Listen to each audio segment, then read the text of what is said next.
Si Taichi ay isang walang kwentang high school student na may kahanga-hangang athletic abilities, ngunit siya ay isang tamad na nerd na mas pinipiling maglaro ng video games kaysa magpalipas ng oras sa labas. Mayroon siyang napaka-cute na childhood friend na si Rin na matagal nang naghihintay na makasama siya. Puno ng enerhiya si Rin at sabay silang naglalakad papuntang eskwela kasama si Mr. Wasted Potential. Pinag-uusapan nila kung bakit hindi sumasali si Taichi sa kahit anong school clubs kahit magaling siya sa sports. Sa tingin ni Rin, sayang naman ang galing ni Taichi, pero sabi ni Taichi, masyadong hassle ang mga club. Habang nag-uusap sila, isang maliit na dahon ang tinangay ng hangin at dumaan kay Taichi. Tiningnan niya ito at biglang may nakitang bisikleta na padating kay Rin. Agad na kumilos si Taichi at hinayla si Rin palayo sa bisikleta, tamang-tama bago siya masagasaan. Biglang lumitaw ang isang magic circle na may kakaibang simbolo sa ilalim nila. Wala silang ideya kung ano ang nangyayari, sinubukan ni Taichi na lumayo sa bilog pero sumusunod ito sa kanya. Napagtanto niyang siya ang hinahanap ng bilog kaya sinubukan niyang itulak si Rin palabas para maligtas ito pero ayaw siyang iwan ni Rin kaya bumalik ito sa kanya. Habang nagliliwanag ang bilog, bigla silang nawala. Pagdilat ni Taichi, nakahiga na siya sa isang damuhan. Sinigurado niyang okay si Rin at ginaising niya ito ng dahan-dahan. Pagkatapos masigurong maayos sila, tumingin sila sa paligid at napansin nilang nasa isang malawak na berdeng bukid sila. Sinubukan nilang gamitin ang kanilang mga telepono pero walang signal. Sa tingin ni Rin, dapat silang maghanap ng bahay para makahiram ng telepono at makatawag sa kanilang pamilya dahil baka naliligaw lang sila. Pero may kakaibang ideya si Taichi, iniisip niyang baka wala na sila sa kanilang mundo. Itinuro niya na may nakita silang magic circle sa ilalim nila, parang sa mga video games. Hindi ito mukhang espesyal pero pakiramdam niya may espesyal na kapangyarihang nagmumula dito. Medyo nag-aalala si Rin dahil parang geek magsalita si Taichi at ayaw niya itong mabilis mag-jump sa conclusion. Habang nag-uusap sila, may nakita silang misteryosong nilalang na parang malaking itim na kabayo na may sungay sa ulo na parang itim na espada. Sobrang nagulat sila, sabi ni Taichi, kailangan nating tumakbo. Habang tumatakas sila, inatake sila ng kabayo, mabilis itong sumugod sa kanila. Kumilos si Taichi na parang bayani, sinabing magtago si Rin habang hinaharap niya ang kabayo. Sinubukan niyang magpakabayani at magpakitang gilas. Lumayo siya kay Rin at ininis ang kabayo sa pamamagitan ng paghagis ng bato at pag-alaska dito. Nagalit ng husto ang kabayo at sumugod ito kay Taichi, handang umatake. Pero bilang pangunahing tauhan, hindi siya nadurudge ng kabayo. Biglang lumitaw ang isang mahiwagang espada at tinaga ang leeg ng kabayo at nasagip si Taichi. Pagkatapos, nakita nila ang isang kalbong lalaki na may malaking espada, siya ang sumugat sa kabayo, at may kasama siyang isang archer na nakatago sa mga palumpong. Sama-sama nilang tinalo ang malaking nakakatakot na kabayo na tinawag na Obsidian Horse. Isa pang miyembro ng grupo ang nagtapos sa kabayo gamit ang isang spell at naging grill ito. Ang pangalan niya ay Miura at siya ay isang maliit na mage. Sinabihan niya si Limia, ang archer, natanggalin ang mga sungay ng kabayo pero nagreklamo ito at sinabing si Muller, ang kalbong lalaki na may espada, ang dapat gumawa ng mabigat na trabaho. Habang pinag-uusapan nila ang gagawin sa kabayo, nagsimulang mag-isip si Taichi. Sigurado siyang hindi ito ang kanilang mundo, parang mga RPG games na nilalaro niya dati na may magic at monsters. Ang magic circle na iyon ang nag-teleport sa kanila sa isang bagong mundo na mukhang mas mapanganib at makaluma kaysa sa pinanggalingan nila. Si Taichi ay nagdesisyon ng isang mahalagang bagay, ipinangako niya sa sarili na kailangan nilang mabuhay ni Rin sa kakaibang mundong ito kahit ano pa ang mangyari. Sumama sila sa grupo sa paligid ng maliit na campfire. Si Rimia ay pala kaibigan at nagtanong sa kanila kung saan sila galing dahil kakaiba ang kanilang mga suot na school uniforms. Hindi alam ni Taichi kung ano ang sasabihin kaya tumingin siya kay Rin para humingi ng tulong, ngunit wala rin itong sinabi. Buti na lang at sumingit si Barada at sinabihan si Rimia na huwag na itong itanong dahil pribado iyon. Sumang-ayon si Miura kay Barada at sinabi na dapat nilang itago ang mga sagot sa kanilang sarili, ngunit binalaan sila ni Barada na delikado maglakbay ng walang armas sa lugar na ito dahil maraming halimaw na nag-aabang at umaatake sa kahit sino. Isa itong malaking problema dahil pati mga karwahe na nagdadala ng pagkain sa lungsod ay inaatake. Naramdaman ni Taichi ang takot pero determinado rin siya. Iniisip niyang ang pinakamagandang gawin ay pumunta sa lungsod kaya hiningi niya kay Barada na dalhin sila doon at agad namang pumayag si Barada. Pumayag din ang iba pang kasama, lalo na si Rimia na ayaw iwanan si Rin dito. Habang naglalakbay, napansin ni Taichi na upset si Rin kaya hinintay niya ang tamang pagkakataon para kausapin ito. Nang makahanap ng pagkakataon, tinanong ni Tai Chi si Rin kung bakit siya galit. Hindi naman talaga galit si Rin, nag-aalala lang siya sa ginawa ni Tai Chi kanina. Ayaw niyang maiwan sa kakaibang mundong ito nang walang best friend. Nag-usap sila at nagdesisyon na magtulungan mula ngayon. Nag-fist bump pa sila bilang tanda ng pagkakaibigan. Sa karwahe ng grupo ni Barada, dinala sila sa Aspire, isang lungsod sa Magical Kingdom ng Alista, na siyang home base ng grupo. Kahit binalaan sila ni Rimia kung gaano kadelikado ang trabaho bilang adventurer, nagdesisyon si Rin at Tai Chi na manatili sa lungsod at maging adventurer. Bilang magandang gesture, binigyan sila ni Barada ng pera para makapagsimula at sinabi niyang makikita nila ang grupo sa isang kalapit na inn kung kailangan nila ng tulong. Pumunta si Rin at Tai Chi sa Adventurers Guild kung saan isang palakaibigang babae na nagngangalang Marie ang sumalubong sa kanila at tinanong tungkol sa kanilang lahi, na nagpagulo kay Rin. Tumingin si Rin kay Tai Chi para sumagot, ngunit nagulat si Tai Chi dahil kamukha ng lugar ang mga RPG games na nilalaro niya dati. Identify nila ang kanilang lahi at binigyan sila ng isang maliit na libro na may kontrata. Nalito si Tai Chi dahil kakaiba ang mga sulat ngunit sa kanilang gulat, pareho nilang naintindihan ito. Bago matapos ang kanilang registration bilang adventurers, kailangan nilang kumuha ng Magical Aptitude Test, isang mahalagang requirement upang maging adventurer. Si Rin ang unang naglagay ng kanyang kamay sa Crystal Sphere para sa Magical Test at hindi inaasahan, lumitaw ang isang kakaibang liwanag sa loob ng sphere na ikinagulat ng babaeng in charge. Sinabihan nito si Tai Chi na subukan din ito, at kahit medyo nag-aalinlangan, pumayag siya. Ngunit nang hawakan niya ang sphere, ito ay nabasag sa piraso-piraso. Laking gulat ng lahat at ngayon ay nalilito at nahihiya sila na parang may nagawang mali. Lahat ay nakatingin sa kanila, umalis ang babae at bumalik kasama ang ilang importanteng tao, ang guildmaster na si Gerard at isang cool na elf na nagngangalang Muller, isang golden fencer. Sinabi ni Gerard na hindi sila maaaring maging adventurers sa ngayon, na nagpakabaki na Rin at Tai Chi na baka wala silang trabaho. Ngunit sinabi niya na dapat silang sumama kay Muller sa ibang lugar kung saan makakakuha sila ng tamang payo. Wala silang maraming opsyon kaya sumang-ayon silang sundan si Muller sa bagong lugar. Pagdating nila sa destinasyon, nakilala nila si Lemia, isang babae na hindi nahihiya, na nagpapakailang kay Tai Chi. Kaya tinakpan ni Rin ang mga mata ni Tai Chi matapos magpalit ng mas angkop na damit si Lemia. Inanyayahan sila sa kanyang tahanan at ipinaliwanag ni Muller ang sitwasyon kay Lemia dahil hindi matukoy ng magic meter ng guild ang kanilang kakayahan. Gusto ni Gerard na subukan sila ni Lemia gamit ang isang espesyal na aparato, isang magic meter na gawa mismo ni Lemia na mas advanced. Sinuri sila nito at lumitaw ang mga kakaibang simbolo na hindi nila mabasa. Ngunit nang tingnan ni Muller ang mga numero, nagulat siya dahil napakataas nito. Nalilito si Rin at Tai Chi kung ito ba ay mabuti o masama. Ang tanging gusto nilang malaman ay kung maaari silang maging adventurers. Sinabi ni Lemia na pwede silang maging adventurers pero may kondisyon, kailangan nilang maging kanyang apprentices mula ngayon. Habang nag-uusap sila, naging interesante ang usapan dahil sinabi ni Lemia na parehong napakataas ng kanilang kapangyarihan pero hindi pa nila alam kung paano ito gamitin ng tama. Kaya inalok niya silang sanayin dahil kung hindi nila matutunan, baka sila pa ang mapahamak ng kanilang sariling magic. Habang kumakain, ipinaliwanag ni Lemia kung paano gumagana ang magic sa mundong ito. Ang mga tao ay nakikipagpalitan ng kapangyarihan sa mga espiritu ng apoy, tubig, hangin, at lupa kapalit ng mga magic spells na parang mga espesyal na teknik. Karamihan ng mga mages ay kayang gumamit ng isang elemento lamang maliban sa ilang eksepsyon tulad ni Muller na gumagamit ng 2 at si Lemia mismo na gumagamit ng 3. Ngunit si Rin ay isang malaking bagay dahil kaya niyang gamitin ang lahat ng elemento.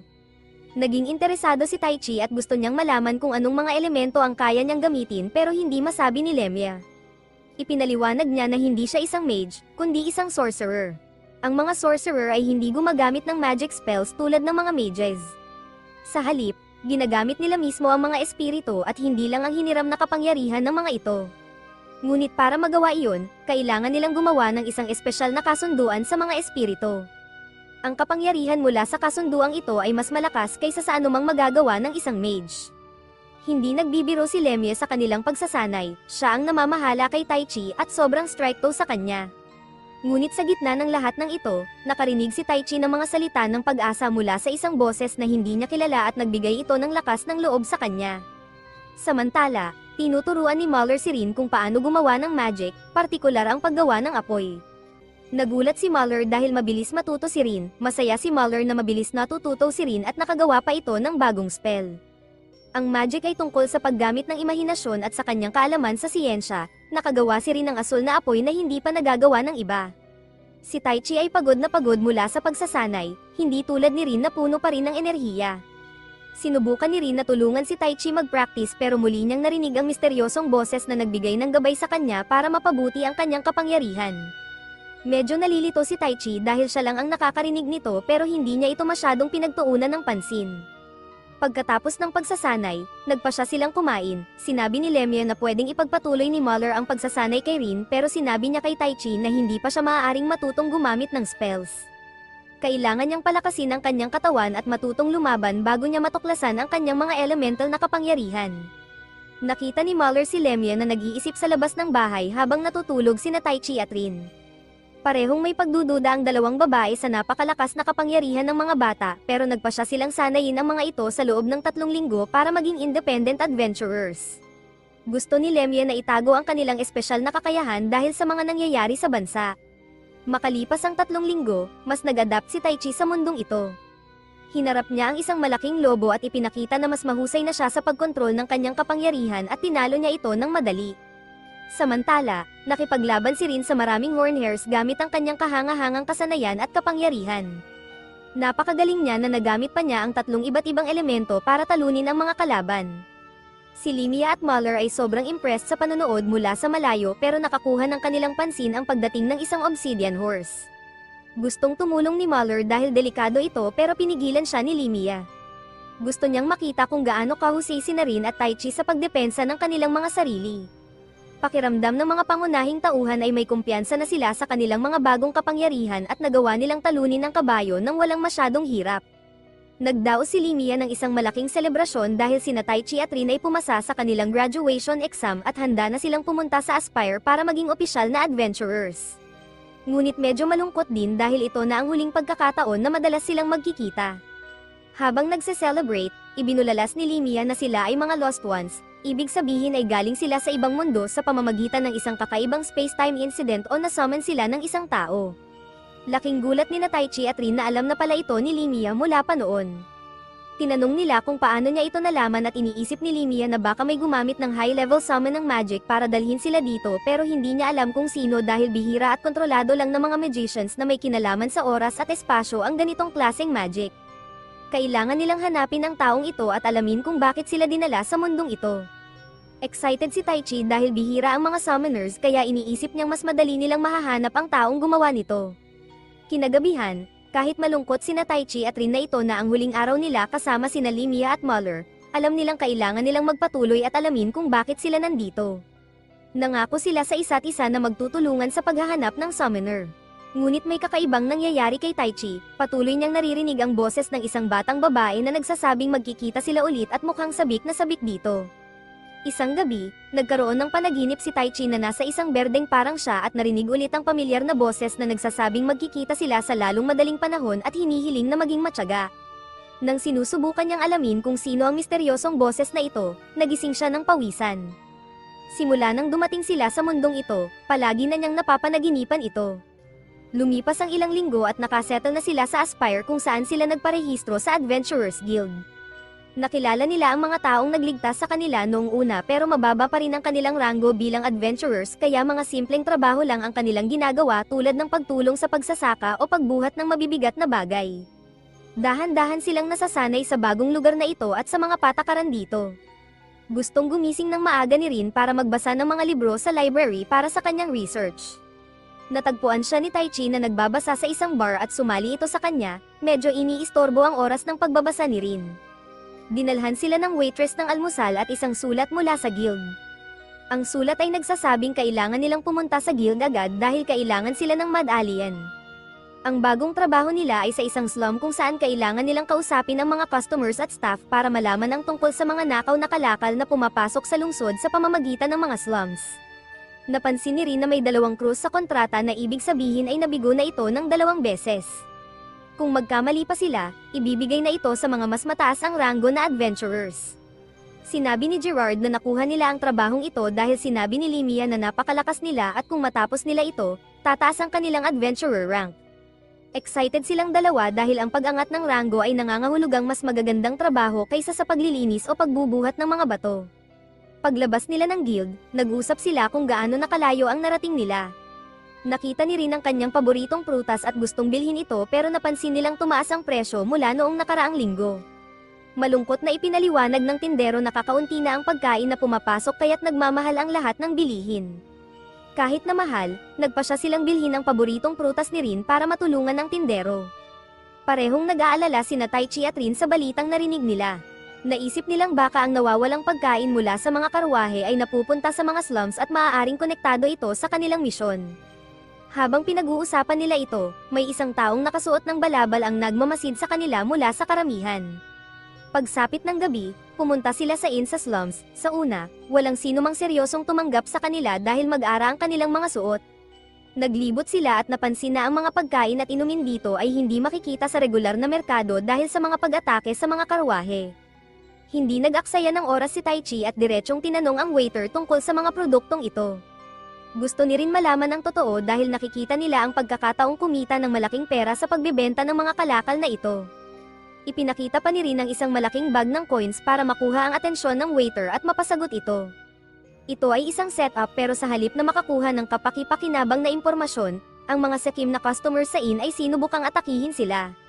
Pero madali lang nilang napabagsak ang mga ito. Pagkatapos noon, medyo nasindak nila ang mga customers kaya napilitang magsalita. Sinabi ng mga customers na may isang taong nakilala nila sa pub ang nag-anyaya sa kanila sa isang trabaho na sinasabing maganda ito pero nang makarating sila doon, natagpuan nilang naatake na ito at tanging ang karwahe at ang laman nito ang naiwan. Kinuha nila kung ano ang kaya nilang dalhin at iniwan ng iba. Pagdating sa entrada ng bayan, sinisigurado ni Taichi na hindi nagsisinungaling ang mga tao nang biglang sumingit ang bartender. Inamin nitong nakuha lang nila ang mga nakaw na bagay na karaniwang ibinebenta sa lugar na iyon. Binalaan sila nito na huwag nang magtanong pa dahil labag ito sa mga patakaran at sinabing dapat na silang umalis. Medyo nadismaya, naglakad sina Taichi at Rin sa madilim na kalye ng slums. Matagal na nilang nararamdaman na may sumusunod sa kanila mula pa noong umaga. Inakit nila palabas ang mga kalaban at natagpuan ang kanilang mga sarili na napapalibutan ng 3 assassins na mga babae. Nakita ni Taichi ito bilang pagkakataon para makakuha ng karagdagang impormasyon kaya nagpasya siyang lumaban ng seryoso, pero pinipigilan pa rin ang kanyang kapangyarihan. Agad niyang napabagsak ang isa sa mga assassins at pagkatapos ay hinarap ni Rin ang isa pa. Nang malapit na silang harapin ang huling assassin, naghagis ng smoke bomb ang unang assassin na nagbigay ng sapat na oras para makatakas ito, pero iniwan nila ang isa nilang kasama na hinimatay matapos mapabagsak ni Taichi. Lalo pang naging interesado sina Taichi at Rin sa misyon dahil ang pagkuha ng mga assassins para sundan sila ay nangangahulugang may ayaw talagang makialam sila sa mga pag-atake sa mga karwahe. Nagpasya sina Taichi at Rin na dalhin ang nahuling assassin sa guild para tanungin. Ikinulong nila ito sa isang selda na nakatali sa isang upuan. Nang magising ito, si Gerard ang unang kumausap sa kanya. Sinabi ni Gerard na dinala nila ito ng palihim kaya hindi ito kailangang mag-alala na may mga kasamahan ito na aatake para patahimikin siya. Pero dapat isipin niya kung bakit pinili ni Taichi na hayaan siyang mabuhay. Matapos ang kanilang misyon, nagkaroon ng promotion sina Taichi at Rin sa kanilang ranggo. Dumalaw si Muller sa guild para batiin sila, sinamantala nila ang pagkakataong ito para ikwento ang nangyayari pa rin kahit natapos na ang misyon, patuloy pa rin ang pagtaas ng presyo ng mga bilihin. Iminungkahi ni Muller na mag-team up sila at nangako siyang bibigyan si Rin ng paborito niyang prutas nang walang abala. Ipinaliwanag ni Muller na ang mga ani na handa ng anihin sa hilagang kanluran ay ninanakaw kaya tumataas ang presyo ng mga bilihin. Bukod pa rito, ang mga magnanakaw ay pinoprotektahan ng isang bihasang mage kaya mahirap para sa mga magsasaka na pigilan sila. Ngayon, may malaking trabaho ang guild, bantayan ang mga bukirin, hulihin ang mga magnanakaw at ang mage para makakuha ng malaking gantimpala. Interesado sina Taichi at Rin sa misyon kaya nagpasya silang sumama kay Muller. Habang naglalakbay, masayang-masaya si Muller na kasama sila. Ang mga elf ay karaniwang seryoso at strikto kaya hindi gustong makipag-hangout ng mga tao sa kanila. Kaya kadalasan, mag-isa lang si Muller sa kanyang mga gawain kaya't natutuwa siyang magkaroon ng team ngayon. Pagdating nila sa mga bukirin, laking tuwa ng mga magsasaka na makita sila. Masaya silang may mga taong magpoprotekta sa kanilang mga ani at huhuli sa mga magnanakaw. Nakipagkamay si Taichi kay Kasem, ang nagsusumamo ng tulong, pero may nararamdaman siyang kakaiba sa kanya kahit hindi niya mailarawan kung ano. Ipinakita ng mga magsasaka ang paligid ng mga bukirin para mas makilala nila ang lugar. Biglang nagsimulang magbigay ng babala ang tungkod ni Rin tungkol sa paparating na malaking panganib. Sa una, inisip nila na mga magnanakaw ito pero pagkatapos, nakita nila na mas nakakatakot ito, malalaking ogres at ilang orcs ang lumabas mula sa mga punong prutas. Hindi nag-aksaya ng oras ang grupo at naghanda para ipagtanggol ang kanilang mga sarili. Naghanda si Taichi at Muller para lumaban habang nakatuon si Rin sa pagprotekta sa lahat. Madaling napabagsak ni Muller ang mga orcs at hinarap ni Taichi ang malaking ogre. Gumamit siya ng 35% ng kanyang kapangyarihan at nagbigay ng malakas na suntok na nagpabagsak sa ogre. Si Kasem naman ay nanunood lang sa buong laban at nagtatala ng mga nangyayari pero mukhang kainahinala. Pagsapit ng gabi, nagtipon ang grupo para pag-usapan ang nangyari. Nabasa ni Rin na ang mga ogres at orcs ay karaniwang hindi naglalagi sa mga kagubatang ito at sumang-ayon si Muller. Ayaw nilang mag-jump sa conclusion pero iniisip nila na baka ang kanilang mga kalaban ang nagpadala ng mga nilalang na ito. Ang tanging magagawa nila ngayon ay maghintay at tingnan kung paano tutugan ang kanilang mga kalaban sa nangyari. Iminungkahi ni Taichi at Rin ang pag-set up ng mga bitag para mas mabilis mahuli ang kalaban at sumang-ayon si Muller. Pagkatapos, nagbago ang eksena sa isang mas creepy na lugar, maraming patay na katawan sa isang kagubatan at may isang babaeng sumisipsip ng enerhiya mula sa mga patay na katawan papunta sa isang kakaibang orb. Plano niyang aipakin ito sa isang bagay, nagsuot siya ng invisibility cloak at naghanda na para habulin ang grupo ni Taichi. Samantala, ang nahuling assassin ay iniisip kung bakit siya pinaligtas ni Taichi sa halip na patayin. Napagpasyahan niyang hayaan siyang mabuhay at itinago pa ang kanyang mga kasamahan para hindi siya mapahamak. Pumasok si Gerard sa selda at pinutol ang kanyang iniisip. Gusto niyang malaman kung handa na siyang tumulong sa pagbibigay ng impormasyon na kailangan nila. Habang nagpapatrol sa paligid ng mga bukirin, nakakita si Muller ng mga bakas ng tao sa lupa. Sinundan nila ang mga bakas at natagpuan ang isang tumpok ng sinunog na kahoy na nagpapakita na kamakailan lang nagkampo doon ang mga magnanakaw dahil mainit pa ang apoy. Ginamit ni Rin ang kanyang magic para maramdaman na may 3 tao malapit doon. Sinundan nila ang bakas at natagpuan ang mga tao na nagnanakaw ng mga prutas. Wala ang kanilang mage kasama nila o malapit, madali nilang tinalo ang mga magnanakaw, tinalian at sinimulang magreklamo ang mga ito na natalo sila dahil wala ang kanilang mage ngayon. Nang bumalik sila sa bayan, binati ni Kasem ang mga adventurers at muling nakipagkamay kay Taichi. Medyo matagal na hinawakan ni Taichi ang kamay ni Kasem at sinabi na napakalambot ng mga kamay nito. Naguluhan si Kasem at sinabing dahil siya ang boss at hindi gumagawa ng mabibigat na trabaho. Pero hindi nasiyahan sina Muller at Rin sa mga sagot ni Kasem. Nagtataka sila kung paano niya nalaman ang tungkol sa mga ogres at orcs sa isang lugar kung saan hindi karaniwang naglalagi ang mga ito. Karaniwang mga adventurers lang ang may ganitong uri ng kaalaman. Nagsimulang makaramdam ng pagkakulong si Kasem at biglang tumawa na parang kontrabida sa pelikula.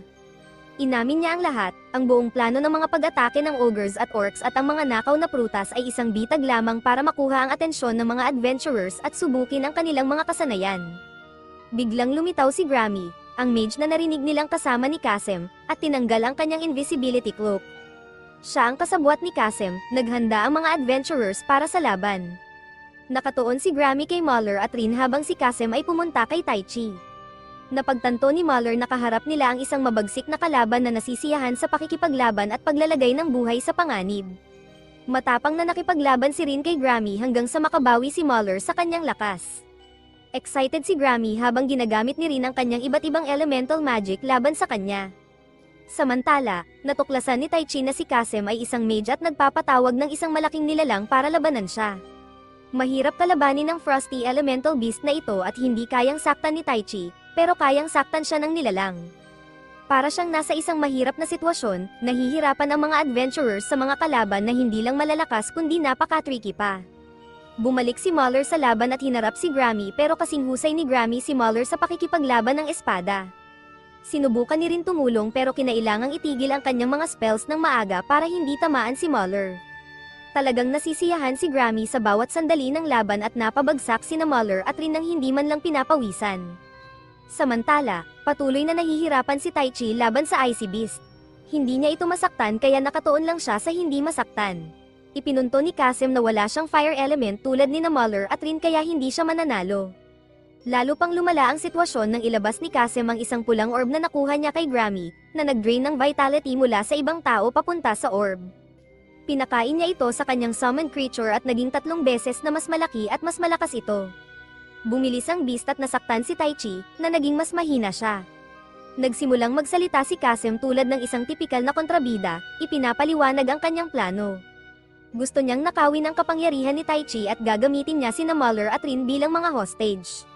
Kung hindi susunod si Taichi, ibibigay niya ang mga ito sa masasamang tao na gagawa ng mga kakilakilabot na bagay sa kanila. Habang si Muller at Rin ay labis na nahihirapan sa kapangyarihan ni Grammy, biglang may nangyaring nakakagulat. Tumayo silang muli na parang hindi sila pagod mula sa laban. Lumabas na ito pala ay isang pagsubok para mas maging mahusay sila sa pakikipaglaban at makita kung gaano kahusay si Grammy. Ngayon, sila ang lumalaban at si Grammy ang nahihirapan sa pagharap sa kanilang mga bagong galaw. May lightning sword si Rin na ginamit niya kay Grammy. Kinontra ni Muller ang lahat ng atake ni Grammy at pagkatapos ay ginamit ni Rin ang kanyang kaalaman sa agham para gumawa ng isang malaking tornado explosion na talagang nagpahina kay Grammy. Tinapos ni Muller ang laban at pininsala ng husto si Grammy. Sumuko si Grammy pero nagbabala na babalik siya ng mas malakas pagkatapos gumaling sa kanyang mga sugat. Masaya sila sa kanilang tagumpay pero hindi nagtagal iyon. Dumating si Kasem at sinabing sumuko sila, ipinahayag niya na kung hindi sila susuko, magpapakawala siya ng mas malakas na atake at magiging mas malupit ang kanyang mga plano. Si Taichi, nasugatan at walang malay, ay nasa panganib. Nakakaramdam siya ng matinding pagkadismaya dahil ipinangako niyang poprotektahan si Rin at babalik sila sa kanilang mundo ng magkasama, pero ngayon, kailangan niyang panoorin na magiging hostage si Rin at Muller ni Kasem. Sobrang nakaka-overwhelm ito kaya pumikit siya, sa kanyang tila panaginip, nakita niya ang isang kakaibang berdeng liwanag at narinig ang boses na naririnig niya sa loob ng maraming araw. Tinanong siya ng boses kung gusto niya ng kapangyarihan, at kahit na maaaring may mga konsekwensya, sumagot si Taichi ng oo. Nagpakilala ang boses bilang si Ariel, ang espiritu ng hangin. Bago magising si Taichi, nakita niyang ang liwanag ay nagiging silweta ng isang babae. Pagkagising ni Taichi, laking gulat ng lahat, lalo na ni Kasem. Tumayo siya at mukhang hindi nasaktan, sumugod ang malaking nilalang sa kanya pero hindi siya nasaktan. Naging desperado si Kasem at inutusan ang nilalang na muling umatake, pero madaling napigilan ni Taichi ang mga atake at pinawala ang nilalang gamit ang kanyang wind power. Nataranta sina Kasem at Grammy at sinubukang tumakas, pero ang hiniram na kapangyarihan ni Taichi ay may limitasyon at sobrang hina na siya. Sa kabila nito, nagawa niyang maglunsad ng atake na naputol ang braso ni Kasem bago siya bumagsak. Nakaligtas sina Kasem at Grammy, pero mukhang nasasabik si Grammy sa nangyayari. Pagkagising ni Taichi sa bahay ni Limia, nalaman niyang walang malay siya ng 1 linggo dahil nagamit niya lahat ng kanyang magic sa laban. Dinala siya ni Rin at Muller doon matapos hindi siya magising ng 3 araw. Inalagaan siya ni Limia at pinakain para matulungan siyang makarecover. Sinabi ni Limia na dapat pasalamatan ni Taichi si Rin at Muller sa pag-aalaga sa kanya. Nag-usap sina Taichi at Limia tungkol sa nangyari sa kagubatan at nalaman nilang ang beast ay naging napakalakas dahil sa orb na tinatawag na Crimson, na may napakasamang sumpa na nagpapalakas ng mga bagay. Ikinwento rin ni Taichi ang tungkol sa boses na tumulong sa kanya na nagngangalang Ariel, na ikinagulat ni Limia. Sinabi ni Limia na maaari na nilang malaman kung anong klaseng sorcerer si Taichi. Si Kasem ay nag-report sa kanyang boss, isang misteryosong tauhan na nagngangalang Ira, tungkol sa nangyari sa kanyang misyon. Sa kabila ng pagkawala ng braso, masaya si Ira sa impormasyong nakuha ni Kasem. Kailangan na ngayon ni Ira ng tulong ni Grammy para sa susunod na misyon ni Kasem. Minarkahan niya si Grammy ng isang tato na hugis gagamba sa kanyang kamay para kontrolin ito. Pagkatapos ay pumasok ang ilang babae para ipaalala na magsisimula na ang festival.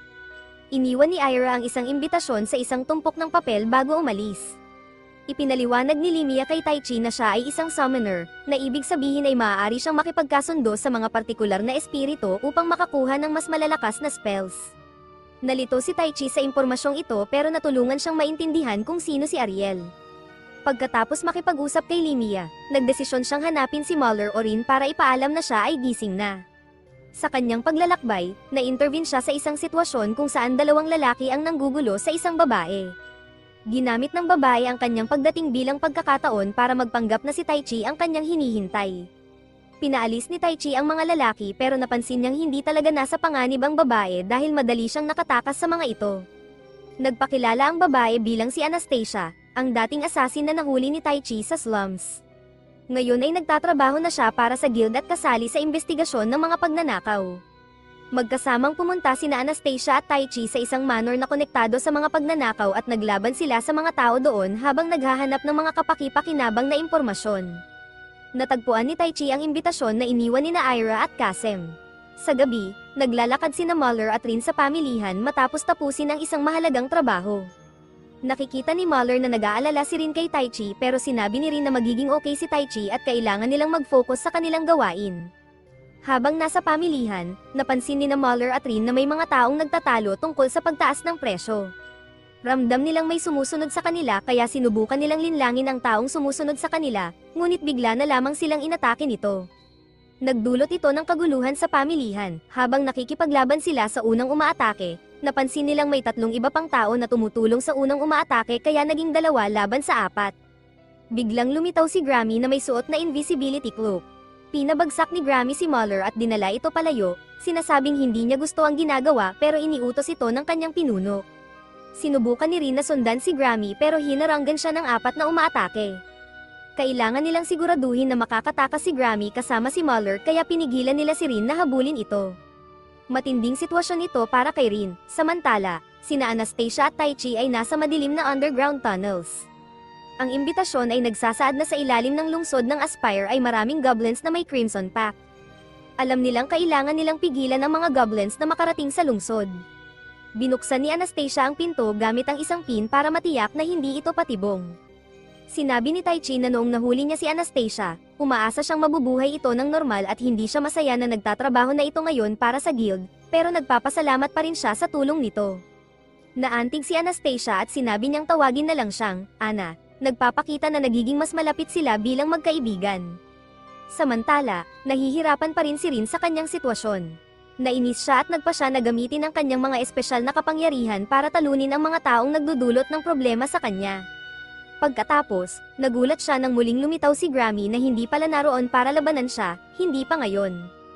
Ang boss ni Grammy ay may plano na gamitin ang Crimson Pact kay Muller, at hindi sumasang-ayon si Grammy dito. Iniisip niyang si Rin at Muller ay kanya at gusto niyang siya ang tumalo sa kanila.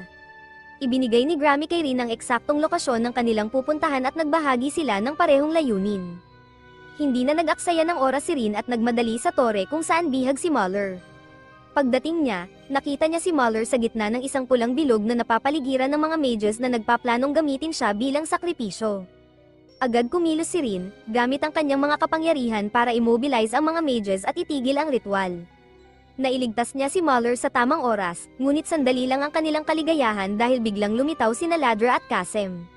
Si Ladra ay nagbigay ng madilim na mensahe, isang hukbo ng 3,000 monsters na may Crimson Pact ang paparating sa lungsod para sirain ang lahat ng kanilang madaanan. Dagdag pa rito, si Taichi ay nasa ibang lugar at walang ideya tungkol sa nalalapit na panganib. Ang impormasyong nakuha nila sa mansion ay isang patibong pala. Si Anastasia ay nakarating sa isang pinto at aksidenteng napasok sa isang pulang magic circle na nagsummon ng isang makapangyarihang golem. Lalo pang lumala ang kanilang sitwasyon, samantala, sa ilalim ng lungsod, hinarap ni Taichi at Anastasia ang makapangyarihang golem na halos kumitil ng buhay ni Anastasia. Na-intervene si Taichi sa tamang oras at ginamit ang kanyang kapangyarihan para talunin ang golem.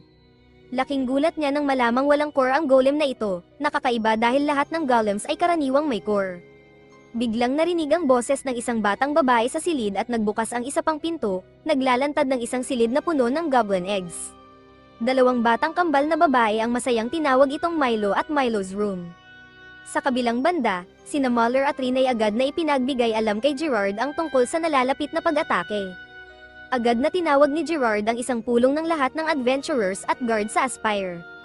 Labis siyang nag-aalala dahil sa kakulangan ng mga resources ng lungsod, mahirap depensahan ito laban sa isang paglusob. Ang sitwasyong ito ay resulta ng mga planadong pag-atake ng mga halimaw sa mga karwahe. Bagaman umaasa si Gerard na kasama nila si Taichi, tiniyak ni Muller at Rin na gagawin nila at ng mga guild adventurers ang lahat ng makakaya para protektahan ang lungsod.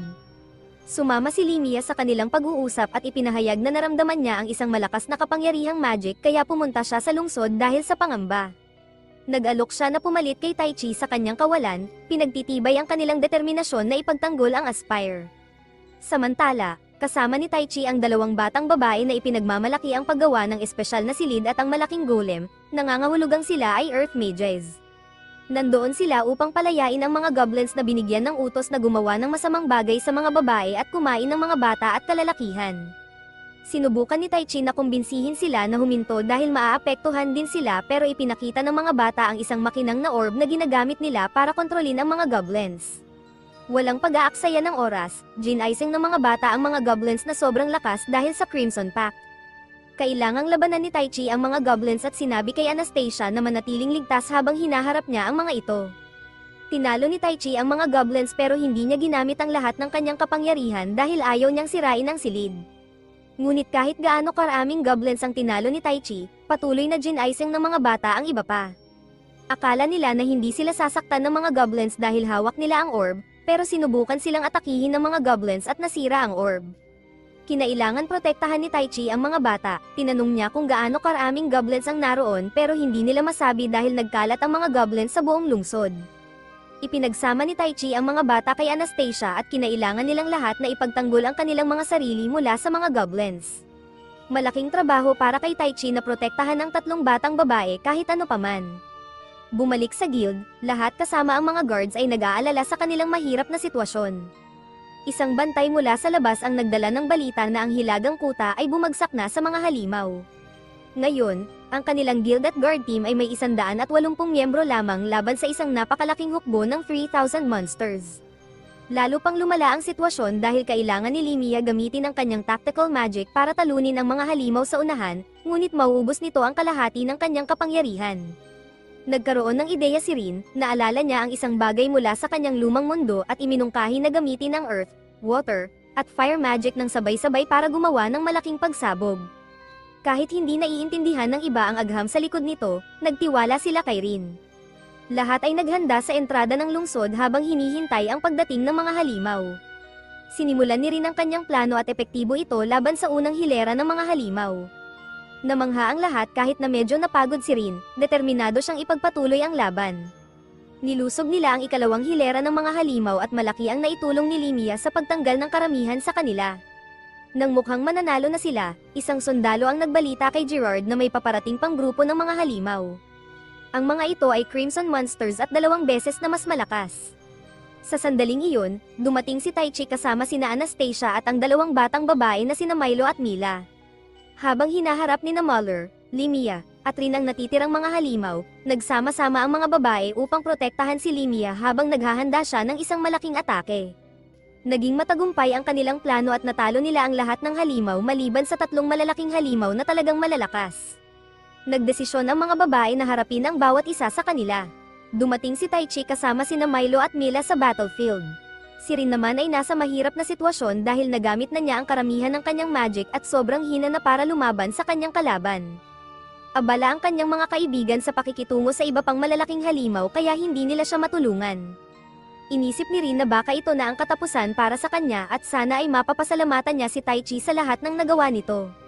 Nang akala ni Rin na tapos na ang lahat para sa kanya, biglang dumating si Tai Chi at sinagip siya mula sa malaking halimaw. Nagmamadaling niyakap ni Muller si Rin, labis na nagpapasalamat na ligtas siya. Ipinaliwanag ni Tai Chi ang laban sa ilalim ng lupa kay Limia at hiniling na alagaan sina Muller at Rin habang hinahabol niya ang ogre. Pinahusay ni Tai Chi ang kanyang buong lakas at nagbigay ng malakas na suntok sa ogre. Napansin ni Limia sina Milo at Mila at tinanong kung sino sila. Sinabi ni Tai Chi na sila ay mga talentadong earth mages na nasa kanilang panig. Sinabi niya sa lahat na magtulungan upang talunin ang mga natitirang halimaw habang naghahanda siyang labanan ang huling 2 ogre. Habang nangyayari ang lahat ng ito, pinapanood ni Ira at labis siyang humanga sa kapangyarihan ni Tai Chi. Pero may plano na sila para sa sitwasyong ito, handa na silang guluhin ang festival. Sa headquarters ng guild, dumating ang isang sundalo na may dalang balita mula sa battlefield.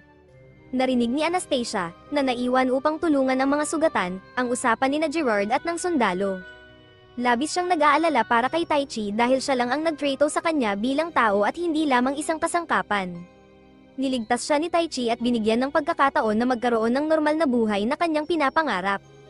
Pero biglang may isang taong nakahod na nag-cast ng spell sa kanya at umulong ng kung ano sa kanyang tenga. Naramdaman ni Anastasia ang pagnanais na iwan ang lahat at pumunta sa battlefield. Patuloy na nakikipaglaban ang mga adventurers gamit ang kanilang mga sandata laban sa walang katapusang alon ng crimson creatures na walang tanda ng pag-urong. Ibinuhos nila ang lahat ng kanilang lakas upang protektahan ang lungsod.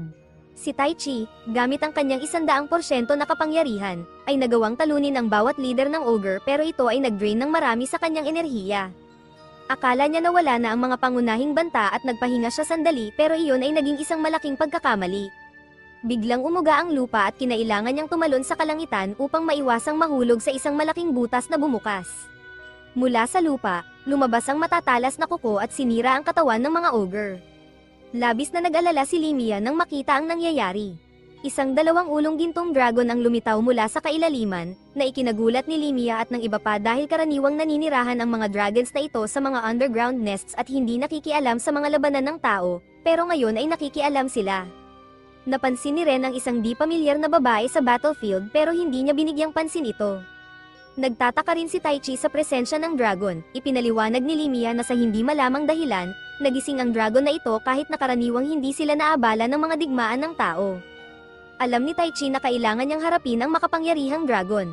Sinabi niya sa iba na bumalik sa lungsod at maghanda para sa paglikas kung sakaling lumala ang sitwasyon. Iniwan ni Ren sina Milo at Mila kay Muller pero nagdesisyon siyang manatili kay Tai Chi at tulungan siya sa labanan. Masaya si Tai Chi na kasama niya ang kanyang pinakamatalik na kaibigan pero sinabi niya kay Ren na huwag makipaglaban dahil ayaw niyang masaktan siya kapag ginamit niya ang kanyang buong kapangyarihan. Humarap si Tai Chi sa dragon para labanan ito, umaasa na magagamit ang kapangyarihan ni Ariel pero hindi ito sumasagot. Wala siyang magawa kundi labanan gamit ang kanyang kasalukuyang kapangyarihan. Ang kanyang unang atake ay hindi tumalab sa dragon. Sinubukan ni Ren tumulong pero pinigilan siya ng kabilang ulo ng dragon. Kahit na mabilis si Tai Chi, nasaktan siya ng dragon at naging mahina. Napansin ni Tai Chi na hindi ginagamit ng dragon ang buong kapangyarihan nito, na nagpaisip sa kanya kung bakit nagising ang ganoong kalakas na nilalang sa unang pagkakataon. Biglang dumating si Anastasia sa kinaroroonan ni Tai Chi. Hindi niya sinasadyang makialam pero nang sinaway siya ni Tai Chi dahil sa pagpunta doon, nagising siya mula sa kanyang pagkabangungot. Sinabi ni Anastasia na hindi niya planong makialam pero biglang naghanda ang kabilang ulo ng dragon na umatake at nagpaulan ng atake sa kanila. Nasaktan si Tai Chi at hindi makagalaw ng mabilis upang makalayo pero itinulak siya ni Anastasia sa ligtas na lugar at siya ang tinamaan. Malubhang nasugatan si Anastasia at sa kabila ng pagsisikap ni Tai Chi na tulungan siya, namatay si Anastasia sa kanyang mga bisig. Bago siya pumanaw, hiniling ni Anastasia kay Tai Chi na maging kaibigan at ngumiti dahil masaya siyang nakilala si Tai Chi na mabait. Nadarama ang matinding desperasyon, galit, at kalungkutan, sumigaw si Tai Chi sa sakit. Labis siyang nabalisa dahil hindi niya naprotektahan si Anastasia kahit na nangako siyang hindi siya masasaktan. Patuloy siyang humihingi ng kapangyarihan kahit na hindi sumasagot si Ariel. Pero hindi siya sumuko, patuloy siyang sumubok hanggang sa makuha niya ang atensyon ni Ariel. Sa wakas, lumitaw si Ariel at inalok na bigyan siya ng kapangyarihan dahil ang kanyang malakas na damdamin ay parang utos para sa kanya. Ngayon ay nakikita na ni Tai Chi ang tunay na anyo ni Ariel at humingi ito ng paumanhin dahil hindi siya nakatulong dati. Pero may isang patakaran na ang mga spirits ay hindi maaaring gumamit ng kanilang kapangyarihan nang walang utos mula sa summoner at si Tai Chi ang summoner. Hindi pa sila nagkaroon ng formal na kasunduan dati pero gumawa ng eksepsyon si Ariel noong unang beses na nasa panganib si Tai Chi at tinulungan siya ni Ariel.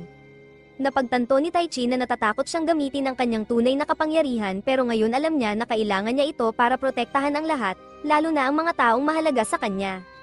Kaya nagdesisyon siyang gumawa ng kasunduan kay Ariel.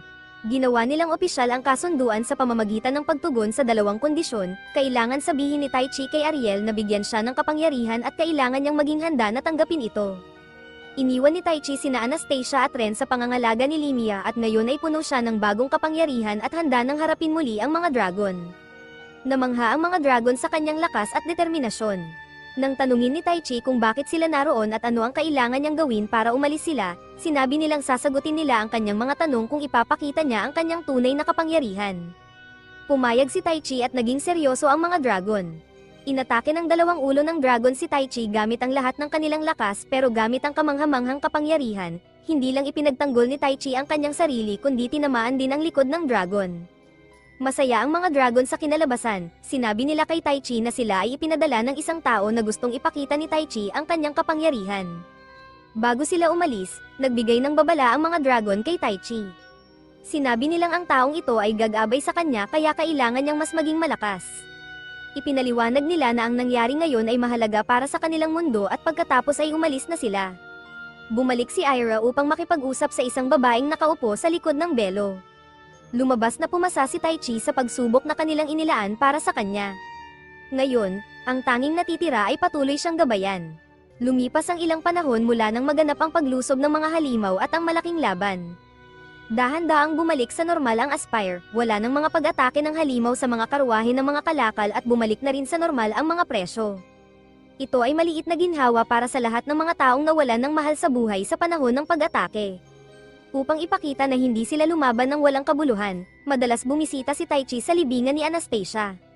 Nag-iiwan siya ng mga bulaklak at nakikipag-usap ng kaunti. Sa bahay ni Limia, sinoma ni Taichi si Ariel upang ipakita ang kanyang mga kapangyarihan sa kanyang mga kaibigan. Nasa kalagitnaan sila ng isang magandang pag-uusap nang makita nila ang isang royal carriage na papalapit. Lumabas na ito ay isang mensahero mula kay Haring Gilmer na nagngangalang Elena. Sinabi niya na gusto silang ipatawag ng hari sa kabisera na Ifix dahil kailangan nila ng tulong. Dahil sa utos ng hari, wala talaga silang pagpipilian kundi pumunta. Sumakay silang lahat sa royal carriage at sa daan, nalaman nila ang tungkol sa problema sa palasyo. Sa loob ng nakaraang 30 taon, ang Magical Kingdom ng Alistan ay pinamumunuan ng dalawang pangkat, ang isang grupo ay sumusuporta kay Haring Gilmer at ang isang grupo ay sumusuporta sa kanyang nakababatang kapatid na si Duke Dorheim. Nakuha ni Haring Gilmer ang kanyang kapangyarihan ng legal at nakipag-usap sa iba pang mga bansa upang magtulungan sa pagbuo ng mga relasyon. Ngunit ang kanyang nakababatang kapatid ay hindi sumasang-ayon dito. Mas makaluma si Duke Dorheim at ayaw niyang ibahagi ang kanilang kaalaman sa magic o makipagtulungan sa ibang bansa dahil iniisip niyang magiging mas mahina ang Alistan. Nagdesisyon si Duke Dorheim na maghimagsik at maaaring magdulot ito ng malaking digmaan. Kaya humingi ng tulong si Haring Gilmer kina Taichi at ang kanyang mga kaibigan. Pagdating nila sa kabisera ng Ifix, nagulat sila sa pagkakaiba nito sa Aspire. Mukhang marangya ito pero halos walang mga tao sa paligid. Ang kakaunting tao na nakita nila ay agad na pumasok sa kanilang mga bahay nang makita sila. Nagduda si Limia at nagtanong kay Elena tungkol sa tunay na dahilan ng hari sa pagnanais na makipagkita kina Taichi at Ren, pero sinabi lang ni Elena na walang anuman at gusto lang silang makita ng hari.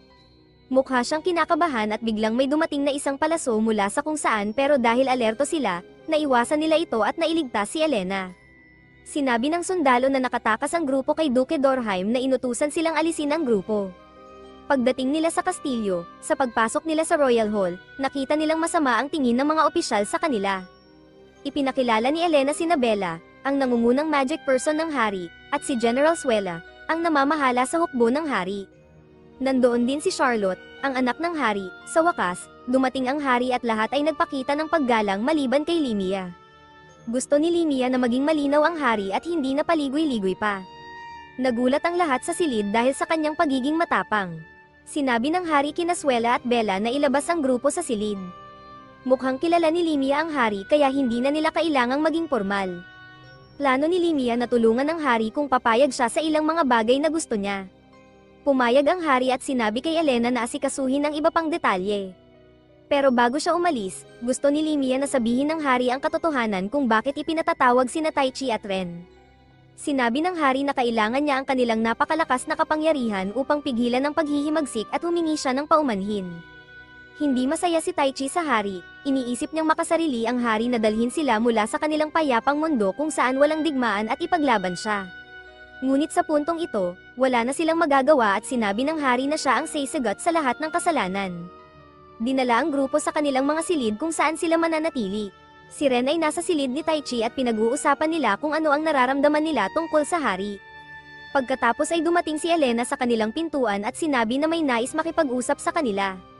Lumabas na si Princess Charlotte ito, humingi siya ng paumanhin at ipinahayag na siya ang nag-summon sa kanila sa mundong ito. Ipinahayag niya ang lahat, una sa lahat, na kaya niyang gumawa ng magic na may kinalaman sa oras at espasyo. Labis siyang nagsisisi sa pagdadala sa kanila sa isang lugar na may mga halimaw at sa pagkaantala ng kanyang paghahanap sa kanila. Si Elena ay nagtry na sabihin na ito ay ideya ng hari, pero sinabi ng prinsesa na kahit may mga pag-aalinlangan siya, gusto niyang protektahan ang kanilang mga tao at bansa tulad ng kanyang ama kaya tinanggap niya ang pag-summon sa kanila. Ipinaliwanag ni Prinsesa Charlotte na orihinal na si Taichi lang ang dapat dalhin sa mundong ito pero ang kapatid ng kanyang ama ay nagpadala ng isang assassin na nagulo ang spell, kaya nadala rin si Ren dito. Tinanong nila kung may paraan para makabalik sa kanilang mundo pero sinabi ni Charlotte na hindi ito posible, hindi para sa kanya. Ang spell ay maaari lang gamitin isang beses sa isang lifetime at bihira ang mga magicians na kayang mag-summon tulad ni Taichi, marahil isa sa 1,000,000. Ipinangako ni Charlotte na pagkatapos nilang harapin ang rebelyon at maging maayos ang kaharian, hahanapan niya ng paraan na may padala sila pabalik sa kanilang mundo. Hindi galit sina Taichi at Ren, marahil dahil siya ay isang cute na babae at hindi isang matandang lalaki, at nagtitiwala sila na tutuparin niya ang kanyang salita. Nakipagkaibigan na sila mula nang dumating sila dito at alam nila na mahal ni Charlotte ang kanyang mga tao kaya gusto nilang tulungan na matapos ang labanan at makabalik sa kanilang mundo kapag maayos na ang lahat. Natapos ang kanilang usapan nang sabihin ni Limia kay Taichi na magkita sila sa labas. Iminungkahi ni Limia ang isang laban upang makita kung gaano kalakas si Taichi dahil hindi nagtitiwala ang mga sundalo ni Suela sa kanila, iniisip na hindi sila marunong lumaban. Kilala si Suela bilang pinakamalakas sa larangan ng pisikal na labanan kaya ibinigay niya ang lahat upang subukan si Taichi. Gustong tawagin ni Taichi si Ariel para tumulong pero hindi niya ginawa. Sa halip, sinimulan niyang masanay sa laban at nagawang makasabay kay Suela, na ikinagulat ng lahat. Natalo pa niya si Suela at sumuko ito, humingi ng paumanhin si Suela para sa pagsubok at pagkatapos ay nagsabi ng isang kakaibang bagay. Hinihiling niyang pakasalan siya ni Taichi o kung may asawa na siya, maaaring maging pangalawang asawa niya. Nabigla at kinabahan si Taichi, lalo na nang pag-usapan ang pagkakaroon ng 3 anak, pero agad niyang sinabi na hindi. Kinagabihan, mag-isa si Taichi kaya tinawag niya si Ariel para ipakita ang magagandang tanawin ng kaharian pero alam ni Ariel na may kakaiba at napansin niyang hindi okay si Taichi. Sinabi ni Taichi na natatakot siyang makasakit ng iba dahil sa kanyang lakas, lalo na't makikipaglaban sila sa mga tao at hindi sa mga halimaw. Nag-aalala rin siya para kay Ren na maaaring masaktan ng ibang tao at gusto niyang makabalik ito sa kanilang mundo nang ligtas ng walang dugo sa kanyang mga kamay. Pinatahan siya ni Ariel at pinalakas ang kanyang loob.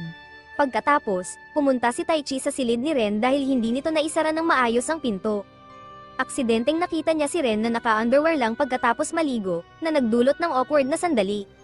Sa puntong iyon, nanalangin muli si Prinsesa Charlotte para sa kaligtasan ni Taichi nang makita siya ni Cardinal Ira, na nagbigay ng katiyakan na magiging maayos ang lahat, pero siya pala ang nasa likod ng pag-atake ng mga halimaw at walang nakakaalam nito. Kinabukasan, pumunta si Taichi sa Royal Garden at sinabi kay Ren na gusto ni Limia na sumama sila sa pulong ng Royal Army tungkol sa digmaan. Abala si Ren sa pag-aalaga ng mga halaman na natuyo dahil napabayan. Sa ibang lugar, nag-uusap ang duke at ang kanyang mga tauhan tungkol sa kanilang mga plano. Kahit hindi lahat sila sang-ayon, iniwan nila ang plano ng labanan kay Nylen.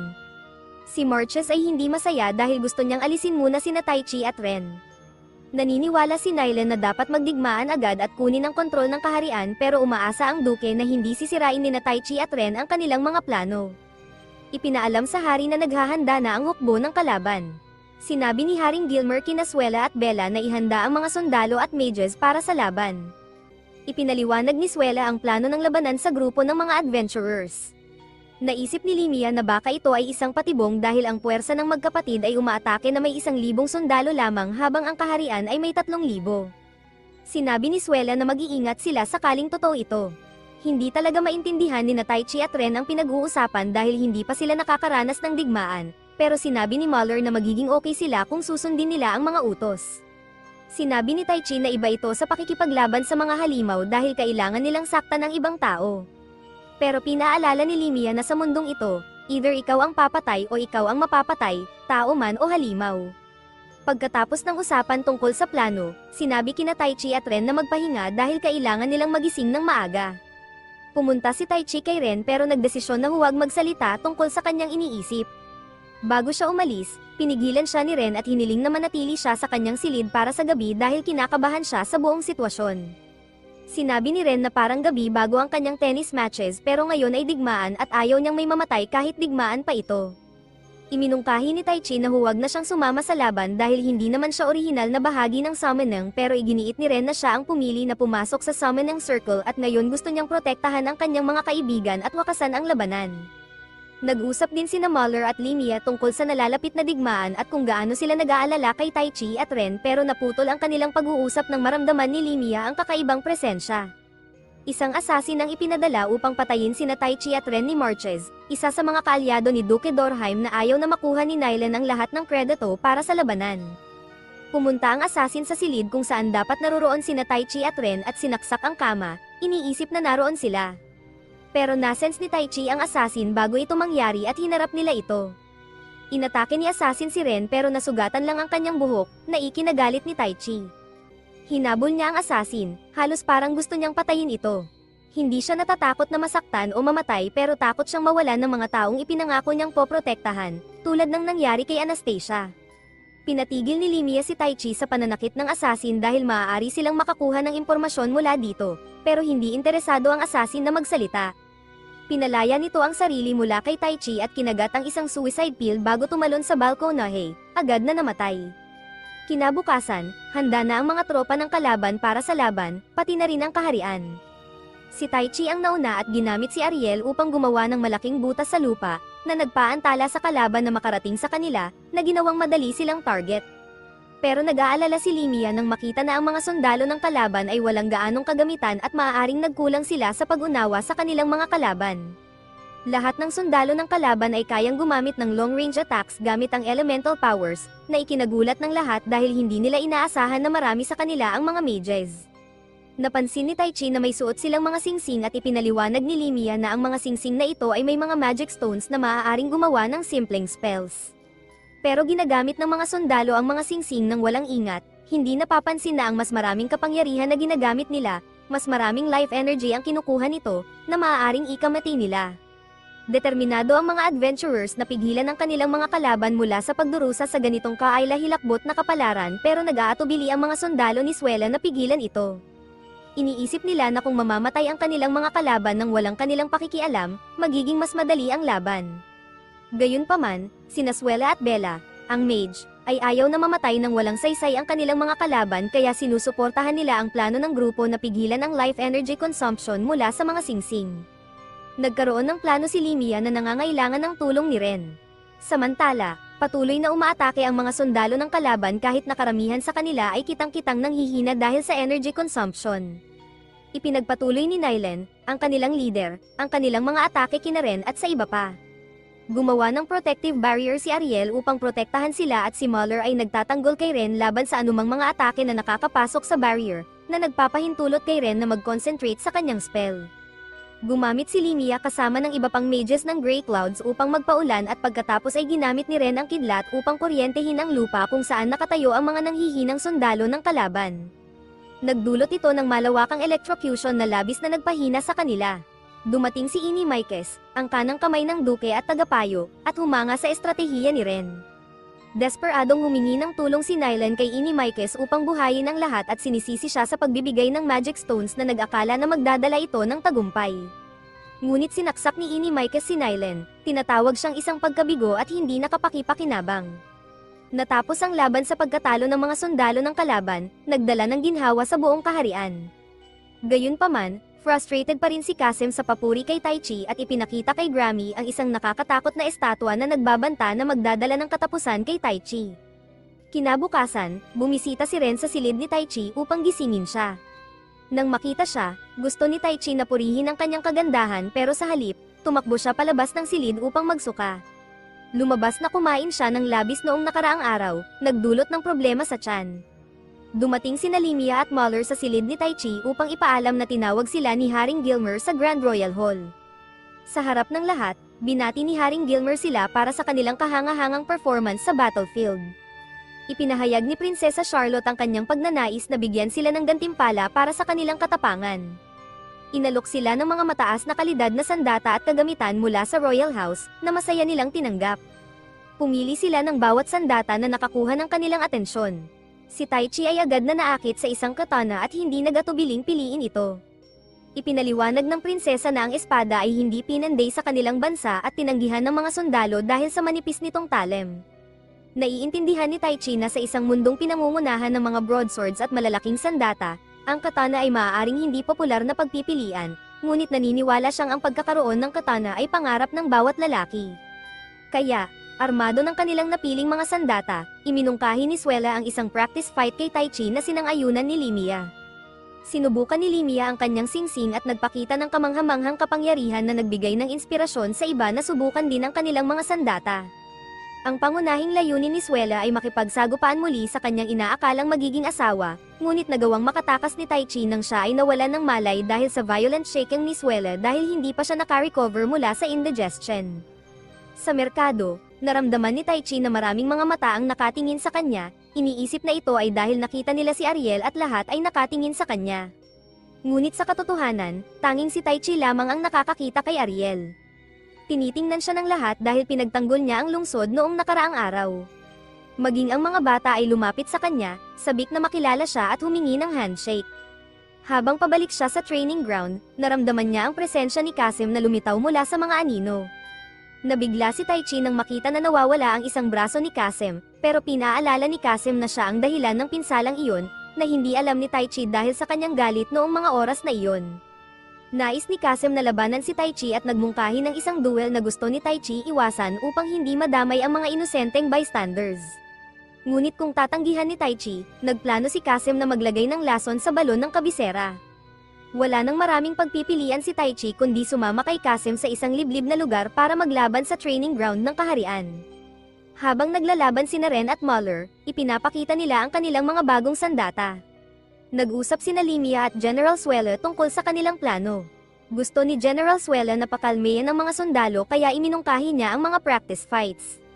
Narinig niya na handa na ang isang bahagi ng hukbo ng duke at maaaring kailangan nilang umalis para sa labanan sa gabing iyon. Ngayon, sa isang liblib na lugar, ipinakita ni Kasim kay Taichi ang isang cursed statue na ibinigay sa kanya ni Ladra, ang kanyang boss.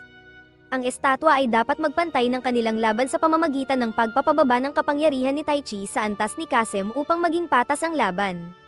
Sinabi ni Kasim na maswerte si Taichi na hindi niya kinailangan magtrabaho ng husto para lumakas tulad ng ginawa niya, kaya sa kanilang laban, ang pagsusumikap ang magpapasya ng mananalo. Sinubukan ni Ariel na pigilan si Taichi dahil nag-aalala siya na baka hindi na bumalik ang kanyang kapangyarihan, pero pumayag si Taichi sa laban. Nagalit si Ariel at umalis sa una pero nagbago ang kanyang isip at pinanood ang laban. Na-activate na ni Kasim ang mga estatwa at ngayon ay naglalaban na sila gamit ang mga suntok at magic spells. Pareho silang nasaktan ng husto, akala ni Kasim na ito na ang kanyang huling atake. Nag-aalala si Taichi kung paano niya mapipigilan ito sa kanyang sariling lakas. Naalala niya ang lahat ng kanyang pagsasanay mula sa nakaraan. Hinawakan ni Taichi ang kanyang katana at sinugatan ang atake ni Kasim, na nagpapalipad kay Kasim sa pader. Alam ni Kasim na hindi siya mananalo kaya sumuko siya at pinakawalan si Taichi. Sinabi ni Kasim na maibabalik ni Taichi ang kanyang kapangyarihan sa pamamagitan ng pagsira sa artifact. Biglang nagliwanag ang artifact at isang nakakatakot na itim na multo ang lumabas at inatake si Taichi. Akala ni Kasim na baka may ginawa pa si Iris sa artifact. Sinubukan ni Taichi na saktan ito pero hindi ito nagtagumpay. Na-stock siya, biglang lumitaw si Grammy at pinagtanggol si Taichi. Sinira ni Grammy ang artifact pero hindi pa rin nawala ang multo. Naisip ni Taichi kung ano ang gagawin kaya ginamit niya ang kanyang napakalakas na wind power at sa wakas ay nawala ang kakaibang nilalang at nakuha niya muli ang kanyang mga kapangyarihan. Kalaunan, gusto talagang makipag-usap ni Taichi kay Kasim pero sinabi ni Grammy na labis na nagsisisi si Kasim sa pag-ibig ng kanyang pride. Ipinaliwanag ni Grammy na alam ni Kasim kung ano ang kinakailangan para lumakas at tunay na pinahahalagahan ang mga taong nagsusumikap. Ang tanging pagsisisi ni Kasim ay ang hindi agad pagkilala sa kamanghamanghang kasanayan ni Taichi. Habang pinagsasabihan ni Kasim si Grammy sa pagsasabi ng marami, sinabi ni Taichi na mayroon siyang napakahigpit na guro na nagubog sa kanya. Tumayo si Grammy at si Kasim upang umalis, ngunit bago sila magpaalam kay Taichi, nagkaroon ng malaking kaguluhan. Nagkaroon ng kaguluhan sa lungsod at lahat ay nagsimulang tumakbo at magtago dahil nagdeklara ng digmaan ang rebelde army. Nakipag-usap si Lud sa kanyang master na si Lady Shade at ipinaliwanag na binigyan niya si Kasim ng isang bagay para tulungan sa kanyang paghihiganti. Sinabi ni Lady Shade na lahat ay ayon sa plano at handa na sila para sa susunod na bahagi ng kanilang plano. Habang naghahanda ang lahat para sa malaking laban, natagpuan ni Taichi si Ren. Ipinangako niya na poprotektahan niya ito kahit ano paman pero ipinangako rin ni Ren na lalaban siya at magtutulungan silang protektahan ng isa't isa, na sinang-ayunan ni Taichi. Habang nagsisimula ang araw, naghanda ang lahat para harapin ang malaking labanan na magpapasya kung ano ang mangyayari sa kaharian. Handa na ang duke na labanan ng kanyang kapatid para kunin ang kaharian. Tinanong niya si Inimaikes kung tiyak na mananalo sila at tiniyak ni Inimaikes na mananalo sila. Mayroon silang mga matitibay na mandirigma na haharap sa mga mages ng kaharian habang may plano si Inimaikes para harapin si Taichi. Nagsalita si Haring Gilmer sa lahat ng sundalo, sinabi niya sa kanila na manatiling matatag at lumaban para sa mga tao ng kaharian. Nagsimula silang magmarcha sa labanan at ito ay napakalaki at talagang intense. Tumulong ang mga mages ng kaharian sa pagtanggal ng ilang masasamang tao. Ginamit ni Taichi ang Wind Spirit upang lumipad papunta sa kampo ng kalaban upang harapin ang mga sundalo doon. Ngayon, bawat adventurer ay may kalaban na kanilang haharapin. Lumaban si Ren laban kay Suzer, isang hyperactive na babae. Hinarap ni Muller si Marches na nagtatangkang maging charming, at si Limia, na tinatawag na Mage of the Fallen Leaves, ay lumaban kay M. Follows, isang makapangyarihang mage, pumunta si Taichi upang makipag-usap sa duke. Sinabi niyang siya ay isang mensahero ng hari at nais ng kapayapaan. Sinabi niya na dapat isipin ng parehong duke at hari ang mga tao ng kaharian at huwag nang maglaban. Sinabi niya na kung susuko sila, ipinangako ng hari na hindi sila sasaktan pero kung hindi, madaling madadala ni Taichi ang duke sa hari. Mukhang nag-iisip ang duke pero biglang gumamit ng magic si Inimaikes upang kontrolin ang mga walang malay na sundalo sa labas. Kahit mukhang nahihirapan si Limia dahil sa kapangyarihan ni M. Follows, nakagawa siya ng bagong spell sa lugar, namangha si M. Follows sa kanya at pagkatapos ay nagcast si Limia ng isang napakalaking spell upang tuluyan itong matanggal. Samantala, nagalit si Muller kay Marches dahil sa panlilibak kay M. Follows na dapat ay kasama niya, kaya nang madisarmahan ni Marches ang kanyang espada, ginamit ni Muller ang kanyang dagger upang pabagsakin si Marches. Ngayon, nakipag-usap si Taichi kay Dorem tungkol sa kapayapaan pero tumanggi si Dorem. Tinanong niya si Taichi kung bakit hindi na lang siya ang maghari sa kaharian gamit ang kanyang superpower pero sinabi ni Taichi na hindi niya gusto ang buhay royal o maging diktador at pilitin ang mga tao na sumunod sa kanya. Ngunit sobrang proud si Dorem at hindi magpapatalo. Sinabi niyang gagawin niya ang lahat upang mapanatiling ligtas ang kaharian. Biglang nakakita ng kakaiba si Ariel at sinabi ito kay Taichi. Parehong nakita ni Taichi at ng duke na nagbibigay si Inimaikes ng kakaibang enerhiya at lahat ng sundalo na bumagsak sa labanan ay bumalik bilang mga zombie na inaatake ang lahat. Hindi sila nagmamalasakit kung kaalyado o hindi, kahit sa laban ni Ren kay Suzer, nagawa niyang saktan si Suzer at makuha ang upper hand. Napagtanto ni Suzer na malakas si Ren pero nagkaproblema sila dahil sa mga zombie soldiers. Kinailangan nilang magtulungan upang labanan ang mga bagong kalaban. Hindi maintindihan ng duke kung ano ang nangyayari dahil hindi niya alam ang plano ni Inimaikes. Sa wakas, inamin ni Inimaikes na pinuno niya ang battlefield ng magic mula sa simula. Nilinlang niya ang duke upang magsimula ng digmaan dahil inutusan siya ng kanyang master. Baliw na sinabi ni Inimaikes na ginagawa niya ito upang mapaligaya ang kanyang master na si Lady Shade at gusto niyang magdulot ng kaguluhan sa mundo. Nagsimulang mag-materialize ang kanyang katawan habang ibinibigay niya ang kanyang kaluluwa sa kanyang supreme being. Nalungkot ang duke sa nangyayari at nagdesisyong tulungan si Taichi sa laban sa mga berserker. Matagal na ang nakalipas, may digmaan na kilala bilang Bloody Rhapsody na nagsimula 200 taon na ang nakakaraan dahil sa isang alitan sa hangganan sa pagitan ng Gar-Ian at Scully Empires. Sa una, akala ng mga tao na matatapos agad ang labanan pero naging malaking issue ito. Nabaliw ang mga sundalo, inaatake ang lahat, kasama ang kanilang sariling mga kaalyado at regular na tao. Napuno sila ng kaguluhan at labis na pangangailangan ng dugo. Isa itong napakalupit na digmaan at hanggang ngayon ay naaalala pa rin ito dahil nagdulot ito ng kamatayan ng 700,000 tao mula sa magkabilang panig. Sinabi ni Limia kay Muller na ang lahat ng sundalo sa ilalim ng utos ng duke ay kontrolado ng isang madilim at makapangyarihang sorcery mula sa isang napakasamang tao na marunong ng black magic. Sinabi ni Limia na ang tanging paraan upang mapatigil ito ay ang talunin ang taong nagsimula nito kung hindi ay hindi titigil ang mga sundalo at magpapatuloy ang kaguluhan sa mga lungsod. Lumalaban si Ren at Suzer ng magkasama, sinusubukan ni Ren na huwag saktan ang mga sundalo pero pinapatay ni Suzer ang mga ito. Dahil isang contract mercenary si Suzer, nagdesisyon si Ren na kunin siya upang lumaban kasama niya. Pumayag si Suzer at tinanggap ang kanyang gantimpala na buhayin lamang. Iminungkahi ni Ren na hanapin nila ang iba para malaman ang susunod na hakbang. Nakikipaglaban si Taichi sa mga berserker soldiers na patuloy na bumabangon kahit ano pa ang gawin niya. Sinabi ni Dorem na huwag mag-atubiling patayin ang mga sundalo na kanyang makakasalubong upang matiyak na hindi mangyayari muli ang trahedya ng mga nakaraang taon. Si Suela, Limia, at Muller ay nakikipaglaban din sa kanilang mga sariling lugar upang matalo ang mga berserker. Kahit alam nilang kontrolado ang mga sundalo, nararamdaman nilang kailangan nilang gawin ito upang maiwasan na masaktan ang mga inosenteng tao. Iba ito sa nais ni Naren at Taichi na gamitin ang kanilang kapangyarihan upang makatulong, pero ngayon handa na si Taichi na gawin ang lahat para protektahan ang mga mahal niya sa buhay. Tinanggap niya ang mungkahi ng duke, ngunit bago sundin ni Taichi at patayin ang mga berserker, humakbang si Ariel. Inamin ni Ariel na nagsinungaling siya tungkol sa kanyang hitsura at sa kapangyarihang ibinigay niya kay Taichi. Ang tunay niyang kapangyarihan ay sobrang lakas na maaari itong makasakit kay Taichi kung hindi ito kontrolado ng tama. Sa wakas, naintindihan ni Ariel kung gaano determinado si Taichi na protektahan ang mga mahal niya sa buhay, kaya ipinakita niya ang kanyang tunay na anyo. Dumating din si Ren kahit nasugatan ang kanyang binti mula sa laban kay Suzer. Naramdaman ni Taichi ang pagkakasala dahil hindi niya naprotektahan si Ren kanina, pero ngayon na may kapangyarihan na siya, handa na siya.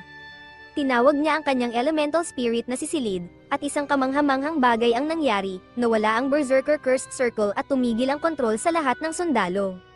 Isa itong bihirang spell na akala ng lahat ay tanging paraan lamang upang mapatigil ang kontrol ay patayin ang taong nagsimula nito. Ipinakita ni Ariel ang kanyang tunay na anyo bilang reyna ng lahat ng mga espiritu at may mega power. Tinanong ni Taichi kung siya pa rin si Ariel, at sinabi niya na sila ay parehong Ariel at Silid.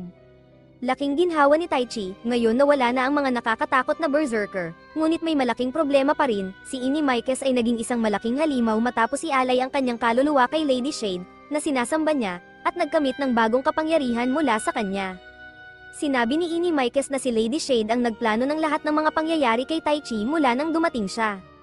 Ang prinsesa ay isa lamang pawn sa larong ito, si Taichi ay dapat maging parang espada at kalasag para sa babaeng ito ayon kay Inimaikes, pero hindi niya alam kung sino siya at ayaw sabihin ni Inimaikes. Kaya nagsimula silang maglabanan, at kahit mukhang nakakatakot si Inimaikes, napakalakas ni Taichi. Galit siya dahil ginamit siya bilang kasangkapan para simulan ang digmaan at saktan ang mga inosenteng tao. Patuloy na sinusuntok ni Taichi si Inimaikes hanggang sa siya ay manghina. Humiling si Inimaikes na patayin siya ni Taichi, pero sinabi ni Inimaikes na hindi kayang pumatay ng tao ni Taichi, at iyon ang kanyang kahinaan. Pero nagdesisyon si Taichi na itapon ang kanyang pagkatao at gawin ito upang protektahan ang mga mahal niya sa buhay, kaya tinapos niya ang buhay ni Inimaikes. Masaya si Inimaikes dahil nagawa niya ang gusto ni Lady Shade. Natapos ang malaking digmaan at ang mga kalye ng kaharian ay puno ng masasayang tao na nagdiriwang ng tagumpay. Gumamit si Taichi ng napakaraming magic kaya nawalan siya ng malay pagkatapos ng laban at nagpapahinga na ng ilang araw. Dumalaw si Limia at sinabi kay Taichi na magpahinga at nagpasalamat sa pagtigil ng digmaan. Dumating din ang prinsesa at pinagtatawanan ni Limia ang iba pang mga babae sa sobrang pag-aalala kahit na sinabi niyang kailangan lang ni Taichi ng ilang araw upang bumuti.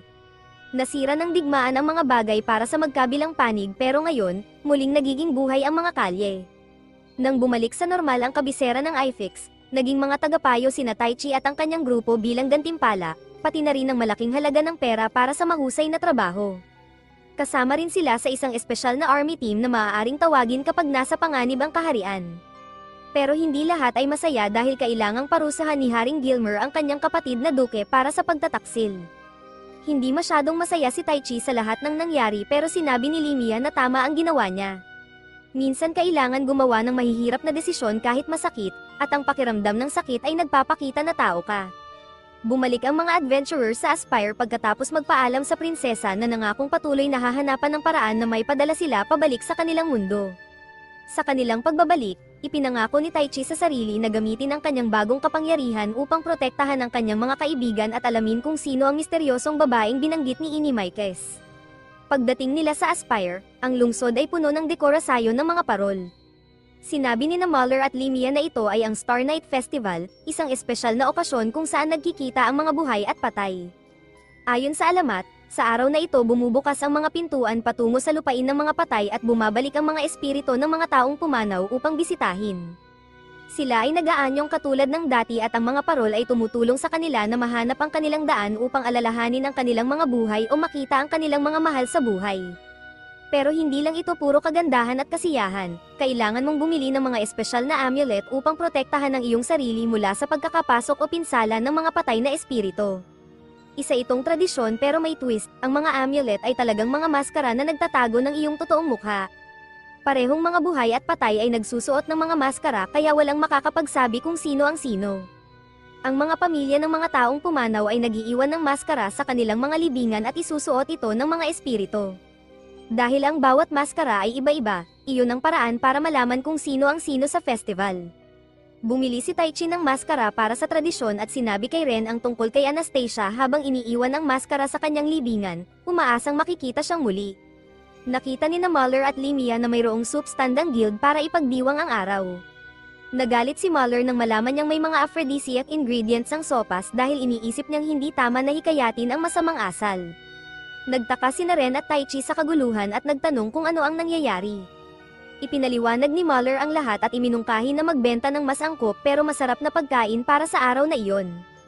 Tinanong nila si Ren at Taichi kung anong pagkain ang mayroon sa kanilang festival sa kanilang mundo. Pagkatapos mag-isip sandali, naisip ni Taichi na magbenta ng shaved ice.